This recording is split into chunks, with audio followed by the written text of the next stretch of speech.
big blockbusters like Star Wars and indie hits like Garden State, but her latest role is giving vital help to people who really need it. Please welcome the adorable Natalie Portman.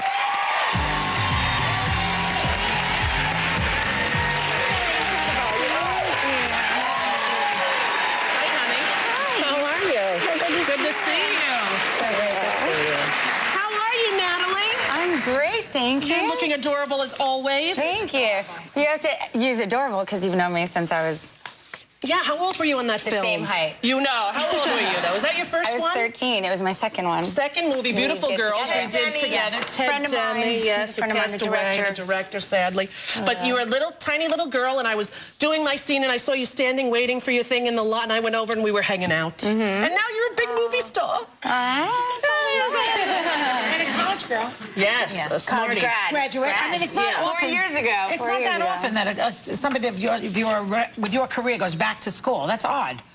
Is it odd? Well, Brooke Shields did it, and Jodie Foster. Yeah. I didn't do it. I didn't do it. I wish I did. Yeah. Most don't. Well, it's not for everyone. Yeah. But it was really good for me to have sort of a buffer zone between being with my parents and being on my own. Right. It's nice sort of... Keeps life real. It's a good transition time, too. How are your parents? They're great parents. They're doing great. Actually, we were talking earlier because my dad's a gynecologist, so he's going to be super interested in your film. Like, come to the screening. It's still playing at Tribeca. I was like, please, please, I'd love to hear his opinion because he's always talking about how women get more C-sections, but it doesn't actually improve, you know, the process at all. Yeah, it doesn't improve the health of the child at all. I mean, there's no... And it's hard on the mom. It's a major operation, you know. Surgery, yeah. Well, tell us how you're improving the lives of women all over the world. Yeah, so I'm here to talk about Finca. We're doing... It's an organization I work with. It does microfinance.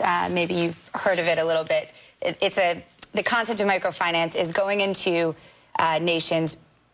I didn't know this before I started working with this organization, but 2/3 of the world is under $3 a day. It's like more than 4 billion people, and the vast majority are women and children. 70%. They're calling it the feminization of poverty. It's women are largely representing the poor people of the world.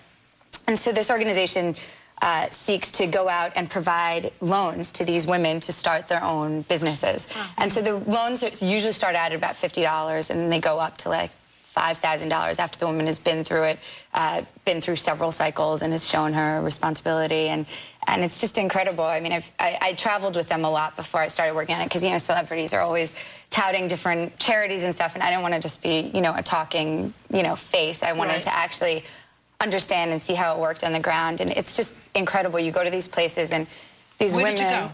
I've been with them to Uganda, to Ecuador, Guatemala, and most recently Mexico. They work in 22 different countries, in Afghanistan, in Azerbaijan, like all over the world. And it's just amazing because you see these women, they're on...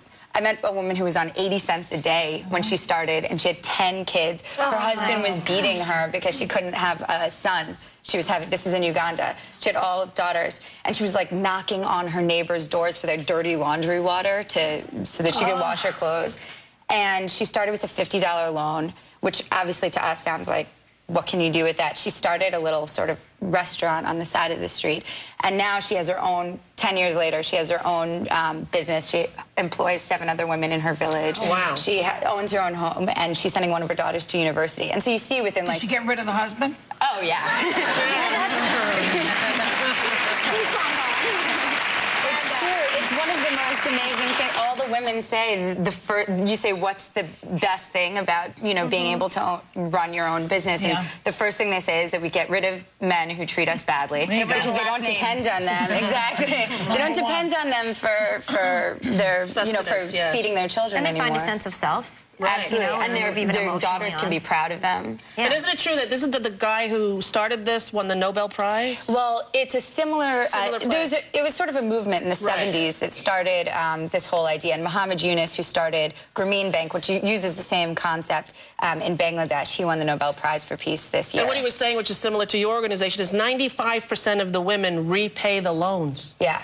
95%. Wow. It's amazing. And that's where the interest. So the cool thing is, too, that once you put money in, it recycles 3 or 4 times a year. So they pay it back, and then it goes to another woman. And also, once you start a bank, because the women pay back so responsibly, it's there forever. So you start a bank in a country, and you put the money in once, and it's there for the rest of, What does it stand for? You said Foundation for International Community Assistance. And the website, if you want to check it out, is www.villagebanking.org. And it's really wonderful to learn about and I mean, to give if you're interested. But it's incredible. Something else Mama Gina's always says is that poverty, we think it's like part of the world, that it's just something that has existed, has always existed, will always exist, like war, like all these things we take for granted. Right. And it doesn't have to. It's a condition imposed upon us, and that we can change, and it's not something Bad policy. Exactly. Yeah. well, this is probably one of the best ways to do it. Yeah, absolutely. And also evening out the economic power is social power and political power, and evening out this imbalance between women and men will have a huge political impact on the world too. Because right now, if all the men have the money and the women are, you know, not able to feed their own children, raise them the way they want to. Right. Can I ask you one question? Because I'm sitting here and I'm thinking, oh, this is amazing. I want to go and check it out when I get back to my hotel. But isn't it fun to promote something besides like the movies that you do, but something that you really believe in? Yeah. Isn't it the best feeling in the world? I think what you're doing is amazing. Absolutely. So do I. Really wonderful. Thank you. Well, I mean, it's... Yeah. The people themselves are the most amazing. Exactly. I mean, you don't want to take the credit. I understand. It's like, you know, whatever attention you can sort of throw on them. Hey, for more information for Natalie's charity, you can go to our website, or you can just look it up. Miranda Lambert, when we get back in. Hey, watch V is for Vendetta if you want to think about today's current political situation. We'll be back right after this.